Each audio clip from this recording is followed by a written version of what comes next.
Good morning, dear students. Today I am going to discuss about normal mechanism of labor. Normal mechanism of labor main ആയിട്ട് നമുക്ക് രണ്ട് mechanism ആണുള്ളത്. Left occipito anterior and right occipito anterior. So നമുക്ക് ആ മെക്കാനിസത്തിലോട്ട് പോകുന്നതിന് മുമ്പ് കുറച്ച് കാര്യങ്ങൾ familiar ആകാനുണ്ട്.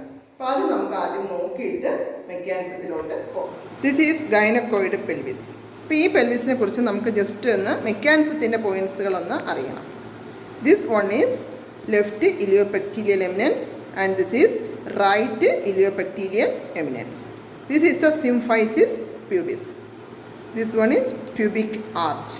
Okay, this is sacral promontory. These are the points, important points. അപ്പോൾ ഇതൊക്കെ ഓർത്തിരിക്കുക. മെക്കാനിസത്തിൽ പെൽവിസിൽ നമുക്ക് അറിയേണ്ട മെയിനായിട്ടുള്ള പോയിൻറ്റ്സുകളാണ് ഇതൊക്കെ. ഇനി നമുക്ക് നോക്കാനുള്ളത് ഫീറ്റസ് ആണ്. നമുക്കിപ്പോൾ ഇങ്ങനത്തെ ഒരു ഫീറ്റസ് ആണ് ഉള്ളത്. അപ്പോൾ ഇതിൽ വെച്ച് നമുക്ക് ഈ ഹെഡ് റൗണ്ട് അല്ലാത്തത് കാരണം ഒത്തിരി ഡിഫിക്കൽട്ടാണ്. എന്നാലും നമുക്കൊന്ന് അഡ്ജസ്റ്റ് ചെയ്ത് പഠിക്കാം. ഓക്കെ, നമ്മൾ ഈ ഫീറ്റസിനെ എങ്ങനെ ഫോൾഡ് ചെയ്യുമെന്ന് നോക്കാം. നോക്കിക്കോളൂ, ലിങ്സ് എങ്ങനെ നമ്മൾ ഫോൾഡ് ചെയ്ത് വയ്ക്കുന്നു. Okay, then head. ഇങ്ങനെയാണ് നമ്മൾ ഫോൾഡ് ചെയ്ത് പിടിക്കുന്നത് മെക്കാനിസം ചെയ്യുന്നതിന് വേണ്ടി. ഓക്കെ, ഇതിനകത്ത് ഇനി ഫീറ്റസിൽ നമ്മൾ മെയിനായിട്ടും നോക്കാനുള്ള കുറച്ച് കാര്യങ്ങളെന്ന് പറയുന്നത്, ഇപ്പോൾ ഹെഡ് എടുക്കുകയാണെങ്കിൽ this portion, this is parietal bone to parietal bone. നമ്മളിപ്പോൾ എല്ലോയുടെ കേസാണ് പറയുന്നതെങ്കിൽ, ഇപ്പോൾ പൊസിഷൻ പറയുകയാണെങ്കിൽ എല്ലോയെ, അപ്പം പ്രസൻറ്റിങ് പാർട്ട് ഏതാണെന്ന് ചോദിച്ചാൽ എല്ലോയുടെ പ്രസൻറ്റിങ് പാർട്ട് എന്ന് പറയുന്നത് റൈറ്റ് പറൈറ്റൽ ബോൺ. ഇതിൽ റൈറ്റ് പറൈറ്റൽ ബോൺ ഏതാണ്? റൈറ്റ് സൈഡ് ഇതാണ്. അപ്പം റൈറ്റ് പറൈറ്റൽ ബോണാണ് എല്ലോയുടെ പ്രസൻറ്റിങ് പാർട്ട്. ആറോയുടെ പ്രസൻറ്റിങ് പാർട്ടാണെങ്കിൽ left parietal bone. This is the occiput. Okay, അങ്ങനെ നമ്മൾ കൺസിഡർ ചെയ്യേണ്ടി വരുന്നു. കാരണം ഇതൊരു റൗണ്ട് അല്ല ആക്ച്വലി പറഞ്ഞാൽ. അപ്പോൾ അങ്ങനെയാണെങ്കിൽ ഇത് ഓസിപ്പുട്ട്, അതിൻ്റെ ജസ്റ്റ് താഴെ വരുന്നത് സബ് ഓസിപ്പിറ്റൽ റീജിയൻ. ഇപ്പോൾ രണ്ട് പറൈറ്റൽ ബോൺ, ദെൻ ഓസിപ്പുട്ട്. ഇനി നമ്മൾ ഇതിനകത്ത് കുറച്ച് ക്രൈറ്റീരിയ ഒക്കെ പറയുന്നുണ്ട്. അപ്പം മെക്കാനിസം പറയുമ്പോൾ നമുക്ക് ആ ക്രൈറ്റീരിയ നോക്കാം. എന്നാൽ അതിനകത്ത് വരുന്ന കുറച്ച് കാര്യങ്ങളാണ് എന്താണ് ലൈ ലോഞ്ചിറ്റ്യൂഡിനൽ എന്ന് പറയുന്നുണ്ട്. ലൈ ലോഞ്ചിറ്റ്യൂഡിനൽ എന്ന് പറയുമ്പോഴത്തേക്കും ബേബിയെ നമ്മളിങ്ങനെ പിടിക്കുന്ന സമയത്ത് ഈ ആക്സിസും അതുപോലെ തന്നെ മദറിൻ്റെ ഈ ആക്സിസ്, ഈ ബാക്കിലോട്ട് വരുന്ന ഈ സ്പൈനൽ കോഡിൻ്റെ ഈ ആക്സിസും ഒരേ പൊസിഷനിലായിരിക്കണം. കണ്ടോ, ലൈ ലോഞ്ചിറ്റ്യൂഡിനൽ, ഒരേ ലൈനിലാണ് വരുന്നത്. ലൈ ഈസ് ലോഞ്ചിറ്റ്യൂഡിനൽ. അതുപോലെ തന്നെ ആറ്റിറ്റ്യൂഡ് എന്ന് പറയുന്നത് ഗുഡ് ഫ്ലെക്ഷനാണ്. കണ്ട, ബേബി ഇത്രയും ഫ്ലെക്സ് ചെയ്താണ് ഇരിക്കുന്നത് ആറ്റിറ്റ്യൂഡിൽ. ഡിനോമിനേറ്റർ എന്ന് പറയുമ്പോൾ ഈ ഒരു ഭാഗം, ഏത് ഭാഗമാണോ താഴോട്ട് ആദ്യം വരുന്നത്, ദാറ്റ് ഈസ് ദ ഡിനോമിനേറ്റർ. ഇവിടെ വരുന്നത് ഏതാണ്? ഓസിപ്പുട്ട്. ഓസിപ്പുട്ട് ഈസ് ദ ഡിനോമിനേറ്റർ. പിന്നെ ബാക്കിയെല്ലാം നമ്മളിനി ആ സ്റ്റെപ്പ് പഠിക്കുമ്പോൾ ഓരോന്നായിട്ട് പഠിക്കും. ഇപ്പോൾ ഇത്രയും കാര്യങ്ങൾ നമ്മൾ അറിഞ്ഞിരിക്കണം. പെൽവിസിൽ ഇമ്പോർട്ടൻ്റ് ആയിട്ട് അറിയേണ്ട കാര്യങ്ങൾ, ഇലിയോപെക്ടീരിയൽ എമിനൻസ്, റൈറ്റ് ഏതാണ്, ലെഫ്റ്റ് ഏതാണ്, സിംഫൈസിസ് പ്യൂബിസ്. ദെൻ ഫീറ്റസിൽ അറിയേണ്ടത് എന്താണ് അറിയാനുള്ളത്, നമുക്ക് പറൈറ്റൽ ബോൺ ഏതാണ്, ഓസിപ്പുട്ട് ഏതാണ്. ഓക്കെ, ഇത്രയും കാര്യങ്ങൾ മെയിനായിട്ട് അറിയുക. ദെൻ സിൻസിപ്പുട്ട്, ഫേസ്, ചിൻ, ഇങ്ങനെ വരും നമ്മുടെ ഫ്രണ്ട് ഫേസിനകത്ത്. ഓക്കെ, അപ്പോൾ ഇത്രയും കാര്യങ്ങൾ നമ്മൾ അറിഞ്ഞിരിക്കണം. അപ്പം നമ്മൾ ഏകദേശം എല്ലാം ഒരു ഓറിയൻറ്റേഷൻ കിട്ടിക്കഴിഞ്ഞു, എന്തൊക്കെയാണ് ടേംസ് അതിനകത്ത് വരുന്നത് എന്നുള്ളത്. So we move to the definition of mechanism of normal labour. Definition is the series of movements that occur on the head in the process of adaptation during its journey through the pelvis is known as mechanism of labor. ഈ mechanism of ലേബറിൻ്റെ definition എല്ലാത്തിലും, abnormal or normal, എല്ലാത്തിലും നമ്മൾ same തന്നെയാണ് പറയുന്നത്. The series of movements that take place on the head. ഹെഡിൽ ഉണ്ടാകുന്ന series of movements ആണ്. അതായത് rotation ഉണ്ടാകാം, ഫ്ലെക്ഷൻ ഉണ്ടാകാം. അപ്പോൾ അങ്ങനെ കുറച്ച് സ്റ്റെപ്പുകൾ ഹെഡിന് നടക്കുന്നുണ്ട്. എവിടെ വെച്ചാണ് നടക്കുന്നത്? പെൽവിസിനകത്ത് വെച്ച്. During the process of adaptation, അതായത് ഡെലിവറി ടൈമിൽ ആണ് ഈ സ്റ്റെപ്സ് എല്ലാം നടക്കുന്നത്. ഇപ്പോൾ ഡെലിവറി ആകണമെങ്കിൽ ഈ മൂവ്മെൻറ്റ്സ്, ഹെഡിലുണ്ടാകുന്ന ഈ മൂവ്മെൻറ്റ്സ് എല്ലാം ഉണ്ടായിരിക്കണം. അപ്പോൾ ഡെഫിനിഷൻ എന്ന് പറയുന്നത് series of movements that occur on the head during its journey through the pelvis is known as mechanism of labor. ഇപ്പോൾ ഇതിനകത്ത് മെക്കാനിസം, ഏതൊരു മെക്കാനിസത്തിനും നമുക്ക് 3 പ്രിൻസിപ്പിൾസ് ആണ് ഉള്ളത്. 3 പ്രിൻസിപ്പിൾസ് ഫോളോ ചെയ്താണ് മെക്കാനിസം നടക്കുന്നത്, ഡെലിവറി നടക്കുന്നത്. First principle is descent take place through out the labour. Throughout the labor, descent take place. Second one is whichever part leads and first meet the pelvic floor resistance will rotate forward until it comes under the symphysis pubis. രണ്ടാമത്തെ principle അപ്പോൾ എന്താണ്? ഏത് പാർട്ടാണോ ഈ pelvic ഫ്ലോറിന്റെ താഴെ touch ചെയ്യുന്നത്, ഏത് പാർട്ടായാലും, head ആകാം അല്ലെങ്കിൽ ഷോൾഡർ ആകാം, ഏതൊരു പാർട്ടായാലും ടച്ച് ചെയ്താൽ അത് rotate forward until it's comes under the symphysis pubis. എങ്ങനെ ഏത് പൊസിഷനിലാണോ ഇരിക്കുന്നത് അത് നമുക്ക് ബാധകമല്ല. എങ്ങനെ ആയാലും ഇത് കറങ്ങി സിംഫൈസിസ് പ്യൂബിസിന്റെ അടിയിലോട്ട് വരും. അതാണ് second principle. Third principle is whatever emerges from the pelvis will pivot around the pubic bone. ഏത് പാർട്ടാണോ ഈ പെൽവിസിന്റെ പുറത്തേക്ക് വരുന്നത് അത് pivot around the pubic bone. These are the main 3 principles. So principles are: first one, descent take place throughout the labor. Second one, whichever part first leads and meet the pelvic floor resistance will rotate forward until it comes under the symphysis pubis.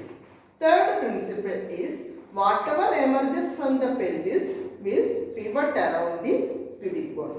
These are the main 3 principles for mechanism of normal labor. Next we move to the criteria for a normal labor. എന്തെല്ലാം criteria ആണ് fulfil ചെയ്യാനുള്ളത് normal ലേബറിന് വേണ്ടി? Okay, so first criteria is lie is longitudinal.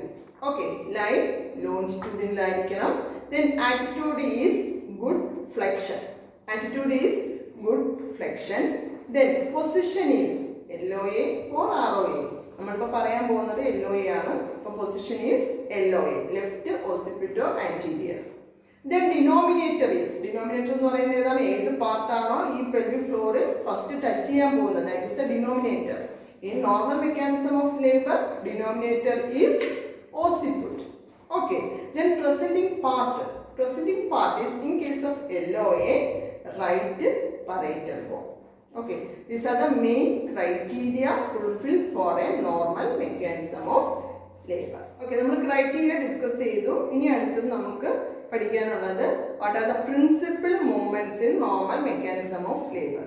അപ്പോൾ principal movements നമുക്ക് list down ചെയ്തിട്ട് പിന്നെ detail ആയിട്ട് നമുക്ക് പഠിക്കാം.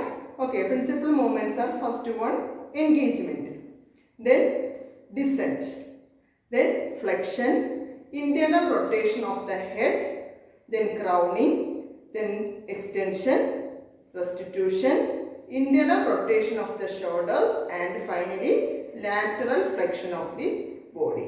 These are the main principles. ഇനി അതിനകത്ത് തന്നെ നമുക്ക് എൻഗേജിങ് ഡയമീറ്റേഴ്സ് ഏതൊക്കെയാണെന്ന് ജസ്റ്റ് ഒന്ന് നോക്കാം. എൻഗേജിങ് ഡയമീറ്റേഴ്സ് എന്ന് പറയുമ്പോൾ ആൻഡ്രോ പോസ്റ്റീരിയർ ഡയമീറ്റർ. എൻഗേജ്മെന്റ് എന്ന് പറയുമ്പോൾ എന്താണ് എൻഗേജ്മെന്റ്? ഈ ഹെഡ് പെൽവിക് ബ്രിമിലോട്ട് എൻട്രി ചെയ്യുമ്പോഴാണ് എൻഗേജ്മെന്റ് നടക്കുന്നത്. അപ്പം ആൻഡ്രോ പോസ്റ്റീരിയർ ഡയമീറ്റർ ഉണ്ട്, ട്രാൻസ്വേഴ്സ് ഡയമീറ്ററും ഉണ്ട്. ഓക്കെ, ആൻഡ്രോ പോസ്റ്റീരിയർ ഡയമീറ്റർ എന്ന് പറയുമ്പോൾ sub occipito bregmatic diameter, that is 9.5 centimetre ആണ് antero posterior diameter, sub occipito bregmatic. Then transverse diameter എന്ന് പറയുമ്പോൾ ഏതാണ്? ഇതാണ് transverse diameter. This is 9.5 centimetre. Okay, anteroposterior diameter is 9.5 centimeter and the transverse diameter also 9.5 centimeter. That is biparietal diameter. Okay, this is suboccipitobregmatic. This is biparietal diameter. നമ്മൾ fetal head ന്റെ ആണ് അത് പറയുന്നത്. Okay, so the mechanism of normal labor, first principal movement is engagement. Okay, so in this the occiput point towards left iliopectoral eminence. Head enters into the pelvic brim is known as engagement. Okay. Second principal movement is descent. Descent take place throughout the labor. താഴോട്ട് ഇങ്ങനെ ഇറങ്ങി വരും, head താഴോട്ട് വരുന്നു, അതാണ് second step. Descent take place throughout the labor. Third step is flexion. Flexion increases throughout the labor. At the onset of labor, subocciput of frontal diameter changed into subocciput of bregmatic. That is 10 centimeter changed into 9.5 centimeter. That is the principal movement is flexion. After flexion, next principal movement is internal rotation of the head.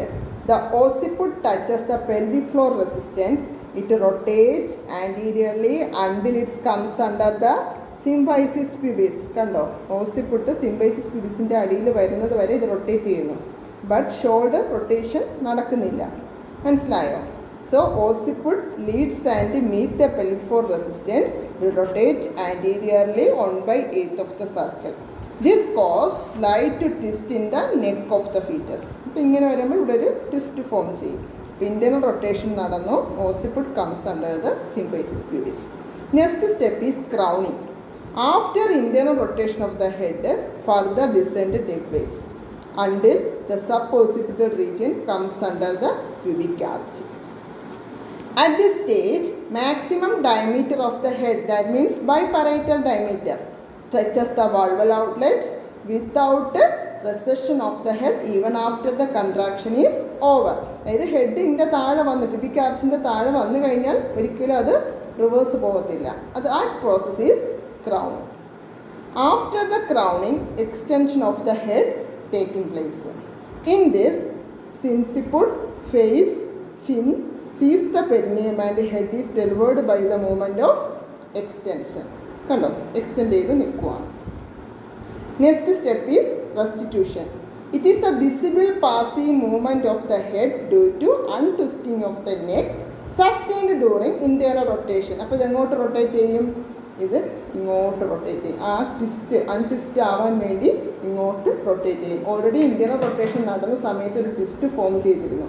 അത് മാറുന്നതിന് വേണ്ടി ഇങ്ങോട്ട് rotate ചെയ്യും. അപ്പോൾ ഇത്രയാണ് rotate ചെയ്ത് ഇരിക്കുന്നത്. That is the restitution. That is the direction opposite that of internal rotation. Then again descend take place. Next step is internal rotation of the shoulder. അപ്പോൾ ഷോൾഡർ ഇങ്ങനെ ഇരിക്കുകയാണ്. ഇത് റൊട്ടേറ്റ് ചെയ്ത് ആൻറ്റീരിയർ ഷോൾഡർ എവിടെ വരണം? സിംബൈസിസ് പ്യൂബിസിൻ്റെ അണ്ടറിൽ വരണം. So anterior shoulder touches the pelvic floor resistance. It rotates anteriorly until it comes under the symphysis pubis. Symphysis pubisൻ്റെ അടിയിൽ വരുന്നത് വരെ ഇത് റൊട്ടേറ്റ് ചെയ്യുന്നു. The same time external rotation of the head taking place. അപ്പോൾ കണ്ടോ, ഹെഡും ഈ ആൻറ്റീരിയർ ഷോൾഡറും ഒരേ അലൈൻമെൻറ്റിലെത്തി. Next step is lateral flexion of the body. During lateral flexion, the anterior shoulder escapes under the symphysis pubis and the posterior shoulder sees the perineum. Rest of the body delivered by lateral flexion. Okay, മനസ്സിലായോ? Okay, അപ്പോൾ നമ്മൾ discuss ചെയ്ത് കഴിഞ്ഞ് normal mechanism of ലേബറിൽ LOA ആണ് കണ്ടത്. അപ്പോൾ just ആ movements just ഒന്നും കൂടെ കാണിച്ചു തരാം. Then occiput point towards left iliopectineal eminence. First engagement നടന്നു. Next step is descent. താഴോട്ട് വന്നു. ഡിസെൻറ്റ് കഴിഞ്ഞിട്ട് flexion by increasing greater flexion. അത് കഴിഞ്ഞിട്ട് എന്താണ്? ഓസിപ്പുട്ട് ഇതാ ഇവിടെ ടച്ച് ചെയ്തു, പെൽവിക് ഫ്ലോറിൽ ടച്ച് ചെയ്തു. അപ്പോൾ എന്താ സംഭവിക്കുന്നത്? ഓസിപ്പുട്ട് ടച്ച് ചെയ്ത ഉടനെ internal rotation of the head അല്ലേ? ഇൻറ്റേർണൽ റൊട്ടേഷൻ നടന്നു. അതിനുശേഷം crowning, then extension, then restitution, internal rotation of shoulder, the external rotation of head, then lateral flexion, anterior shoulder delivered and posterior shoulder delivered. The rest of the body is delivered by lateral flexion. ഇതാണ് നമ്മുടെ LOAയിൽ ഉള്ള movement. ഇനി അടുത്തത് നമുക്ക് ROAയിലും ഇതേപോലെയുള്ള movement ഉണ്ട്. അതെങ്ങനെയാണെന്ന് just ഒന്ന് കാണിച്ചു തരാം. ഓക്കെ,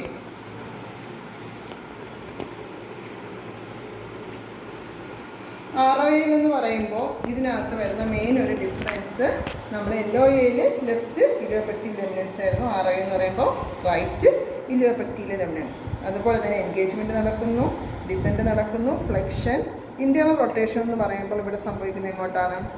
ഇങ്ങനെ റൈറ്റ് സൈഡിലല്ലേ ഹെഡ് ഇരിക്കുന്നത്. അപ്പം നമ്മളിതിനെ റൊട്ടേറ്റ് ചെയ്ത് ഇങ്ങനെ വരുന്നു. ഇന്നൊരു വ്യത്യാസം മാത്രമേ ഉള്ളൂ. ദെൻ ക്രൗണിങ് നടക്കുന്നു. ക്രൗണിങ് കഴിഞ്ഞിട്ട് എക്സ്റ്റൻഷൻ അല്ലേ, എക്സ്റ്റൻഷൻ നടക്കുന്നു.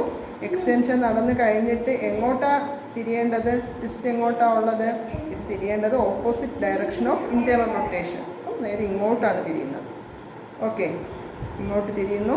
ഇങ്ങോട്ട് തിരിഞ്ഞിട്ട് പിന്നെ എന്താ സംഭവിക്കുന്നത്? Internal rotation of shoulder, then the same time external rotation of head, then lateral ഫ്ലെക്ഷനിൽ ആദ്യം ആൻറ്റീരിയർ ഷോൾഡർ പുറത്തു വരുന്നു, പിന്നെ പോസ്റ്റീരിയർ ഷോൾഡർ പുറത്തു വരുന്നു, then rest of the body delivered by lateral flexion. നമ്മളിന്ന് നോർമൽ മെക്കാനിസം ഓഫ് ലേബർ ആണ് discuss ചെയ്തത്. എല്ലാവർക്കും മനസ്സിലായെന്ന് വിചാരിക്കുന്നു. ഇതിനകത്ത് മെയിനായിട്ട് നമ്മൾ ഓർത്തിരിക്കേണ്ടത് definition, principles, then criterias and principle movements. ഇത്രയും കാര്യങ്ങളാണ് നമ്മൾ പഠിച്ചത്. അപ്പോൾ ഇതൊന്നും കൂടെ വായിച്ചൊക്കെ നോക്കുക, കേട്ട് നോക്കുക, മനസ്സിലാവുമായിരിക്കും. Okay, thank you.